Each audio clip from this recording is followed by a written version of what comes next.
Hey there, it is Bible Scribe once again. Thank you for joining me. What is the abomination of desolation? And this is a question that I think everyone who studies the Bible asks at one time or another, anyone who's looked at prophecy. But it is a term that comes with a lot of baggage in current Christianity. Uh, Usually, when people talk about this term, and we are going to look at what the Bible says about this term, but most people bring a lot to it. They think of the essentially desecration of the Jewish temple when they hear this term. And the image that I'm showing behind me in this video, and I'll bring that up a little more clearly so you can see the whole thing.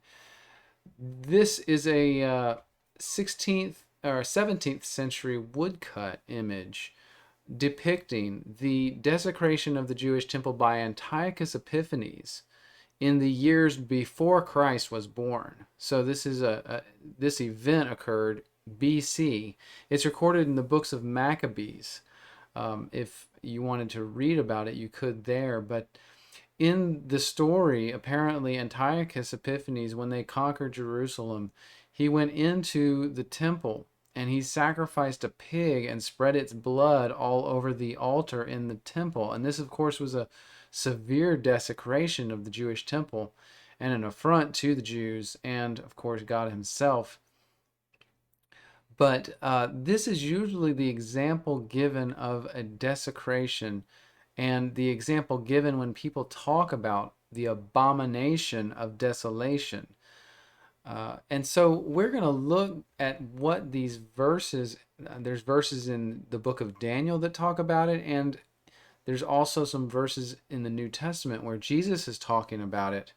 And so we're going to look at both those places. But in responding to my viewer who asked me about this, I generated some of these comments and graphics that we're going to look at. And I think it's just valuable to us all to look at this term and try to understand what the Bible really meant. What did Daniel mean about it? And what did Christ mean when they used this term, abomination of desolation? Or sometimes they just use the term desolate, one who makes desolate. And so we're gonna understand that by the end of this video. So let me get started here. This graphic, I'll take that down.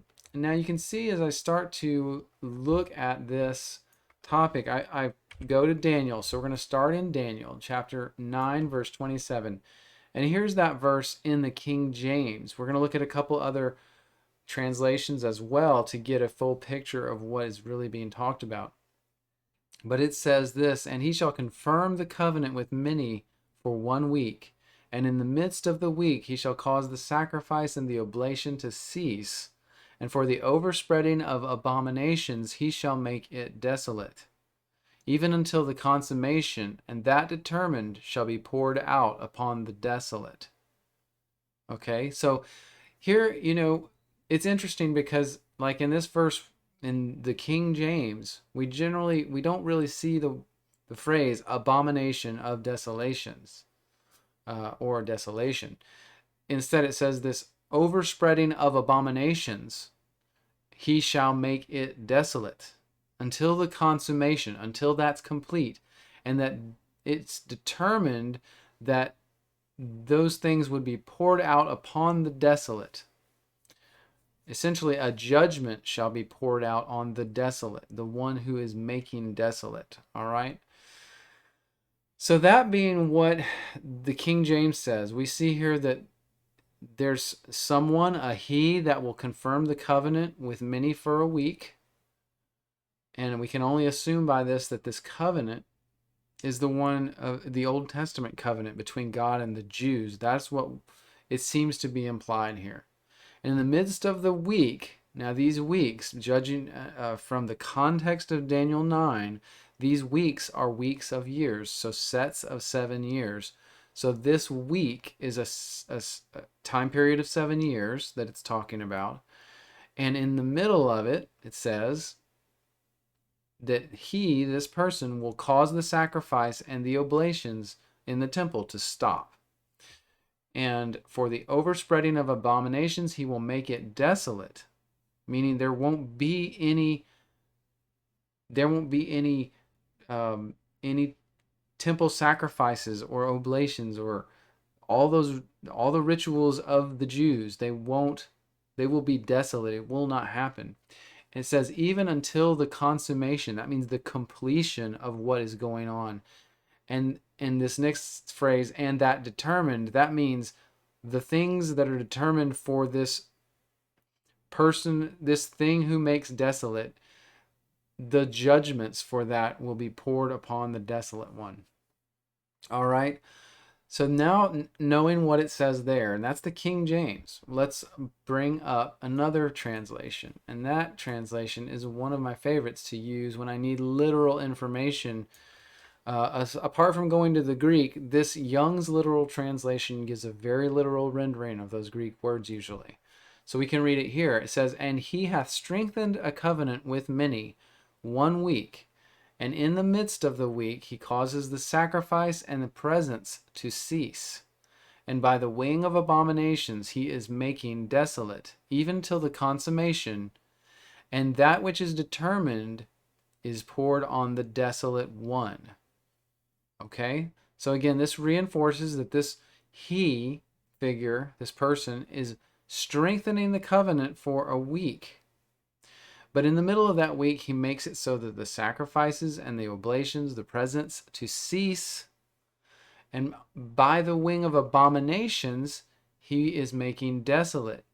So he's going to stop all that through abominations until it's consummated, until it's all complete. And that which is then judgment, the judgment, or that which is determined, is poured out on the desolate one. All right? So that's a different person. So the he is one person strengthening the covenant, causing the sacrifice to stop. But then there's judgments determined for this one called the desolate one, who we're going to learn more about in a second.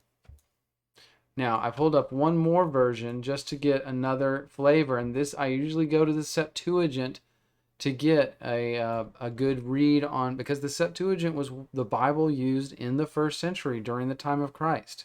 It was a Greek translation of the Hebrew scriptures. And so I like going to it too for another take when I'm trying to study deeply in these things. The Septuagint there says, "And 1 week shall establish the covenant with many. And in the midst of the week my sacrifice and drink offering shall be taken away. And on the temple shall be the abomination of desolations, and at the end of time an end shall be put to the desolation." Very interesting. So, now that we've seen these three different translations, gotten a perspective on what's being talked about here, we can start to break this down and understand what is being talked about. So one of the things that we need to say here and talk about is this, and that is this he. And the problem with most people when they translate this and they go to this passage, try to figure out what's being talked about, they see this he. And there's a verse that just came before verse 27. In verses 25 and 26, this he is a pronoun, obviously, but it's referring back to a subject in a different verse. Now, the only subjects in verses prior is Messiah. It's Christ, Jesus Christ. Like I say over here on the left, he is the Messiah. It's Jesus Christ, the closest preceding subject in the text. In both verses 25 and 26, the subject is Christ. So the he needs to be Christ if we're using grammar correctly. Now, in verse 26, there's mentioned a prince that shall come. And this prince is a preposition. It's not a subject.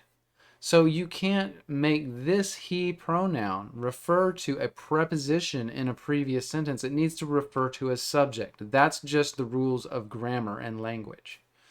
So many people, when they see the prince that is to come in verse 26, they think that then all the he's after that refer to it. But it can't be that way because that's a preposition. So it's not referred to. What's being referred to is the subject in the preceding verses, and that's Jesus Christ, the Messiah, the anointed one. So these he's in Daniel 9:27, That's Jesus that strengthens the covenant and confirms it for a week of years, for 7 years. But in the middle of that 7 years, he causes the sacrifices and the oblations to stop in the temple.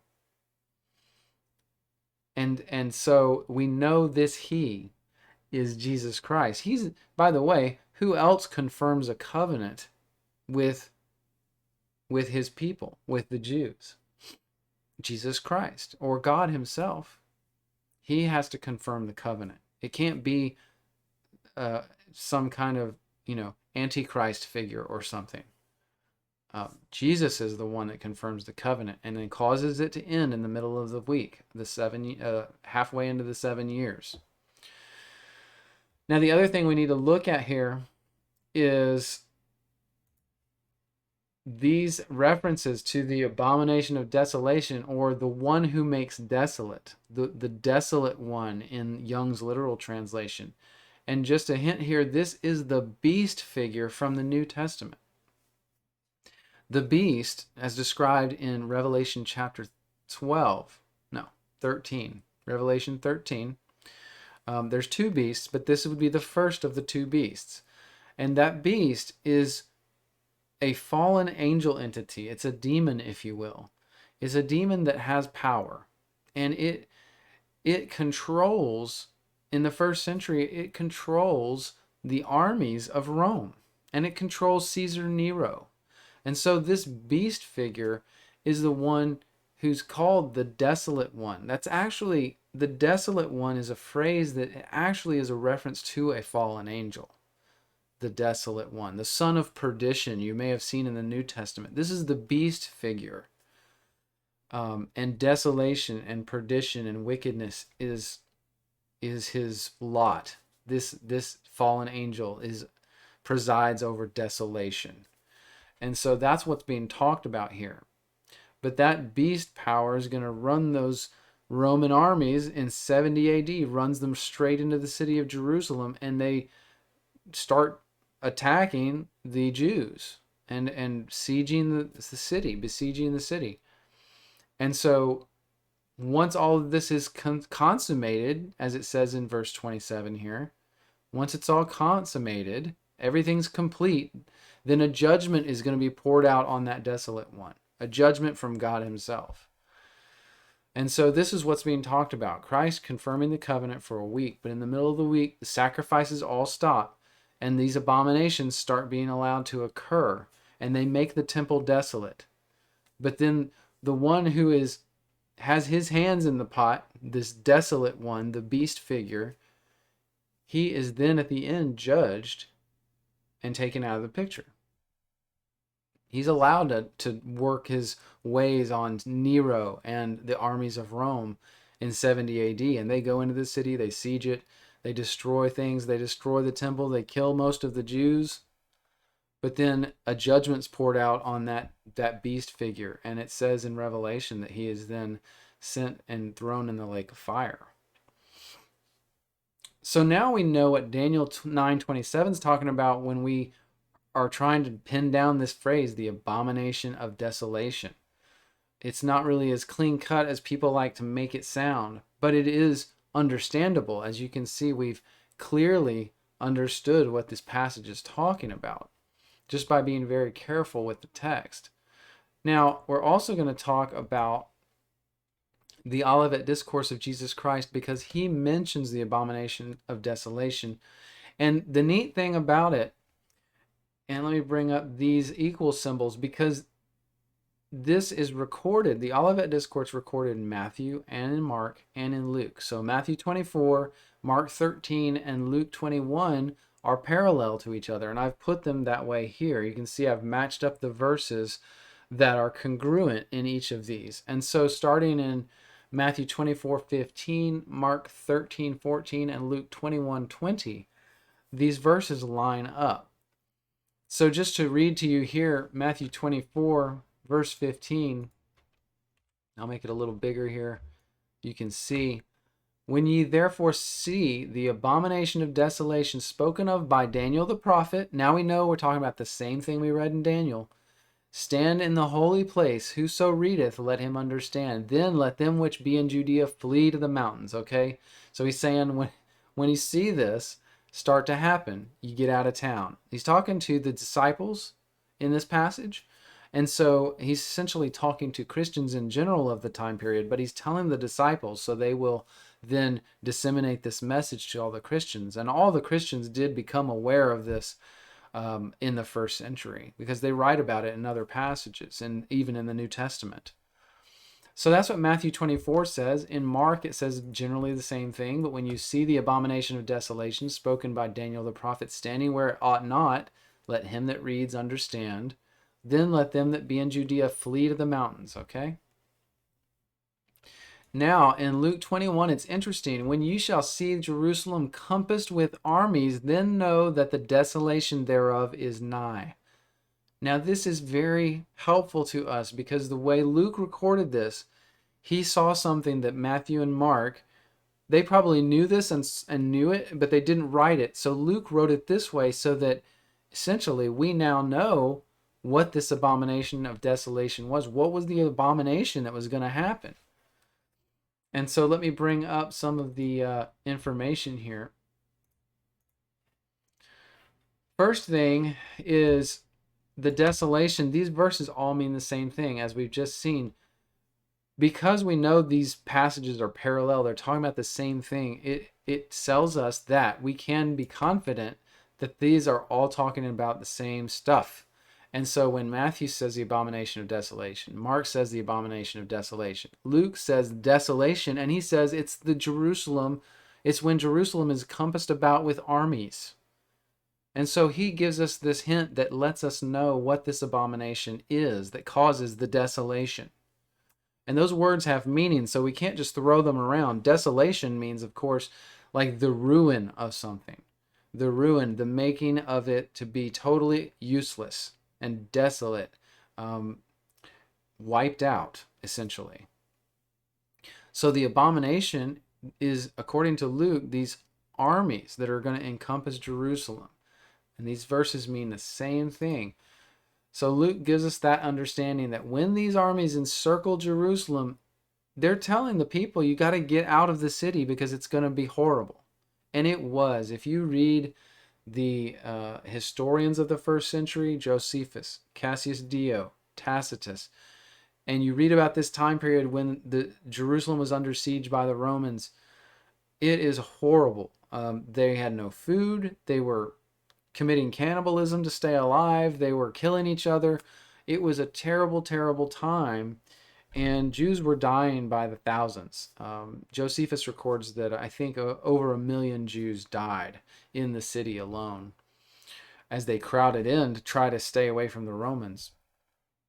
But this is the abomination of desolation that Jesus was talking about in the Olivet Discourse. And he refers back, as you saw in Matthew 24:15, he refers back to Daniel the prophet, which was what we just saw in Daniel chapter 9. So we know these things are congruent because of those connective pieces. Jesus refers and quotes Daniel. Daniel talks about this one who makes desolate, and this abomination is going to come in, but that Jesus would be a part of this. Not that he's making it desolate, but that there is one who is making it desolate. But Jesus confirms that covenant, and he causes the sacrifices to all stop. And that's what happened in the first century. All the sacrifices in the temple had stopped by the time this abomination came. And the armies of Rome, led by the beast, encircled Jerusalem. And hopefully, Christ and the disciples had told enough Christians that when they saw the armies coming, they all headed out. And from what I understand, most of the Christians were out of the town by that time, and a lot of them had taken refuge in a city called Pella. But it's just interesting. I hope this clears up what the abomination of desolation is. It's not like Antiochus Epiphanes. That was a different event. And it is not a desecration of the altar necessarily, but it was in a sense a desecration of the temple that occurred in 70 AD. but it was these armies of the Romans that surrounded the temple, and they even went into the temple and slaughtered the Jews there. And this is the abomination that occurred. They slaughtered the Jews to an extent so great that there was blood splattering all over the ground. It was running down the temple steps. There was so much of it, according to Josephus. So it was a horrible, horrible event that God allowed to occur because he needed the wicked. The Jews had become wicked and they needed a judgment. And so God allowed this to occur. He allowed this beast demon to push the armies of Rome and cause them to come in and slaughter the Jews for what had been done, what they did to his Messiah, to his son, Jesus Christ. And so it's just amazing when all these things start to connect for you. But I hope this clears up this term, the abomination of desolation, and gives you a little insight as to why these passages talk about it the way they do. And like I did, you can go to some of these more literal translations of Daniel and you get a little more information. I used King James, Young's literal translation, and the Septuagint version of the scriptures to get kind of the flavor of what's going on there. And I would recommend those versions. They are quite literal, and the King James being so widely renowned, I usually start there. But I hope this has been instructive for you and helpful, and share it with your friends and like and subscribe. Thanks for your time.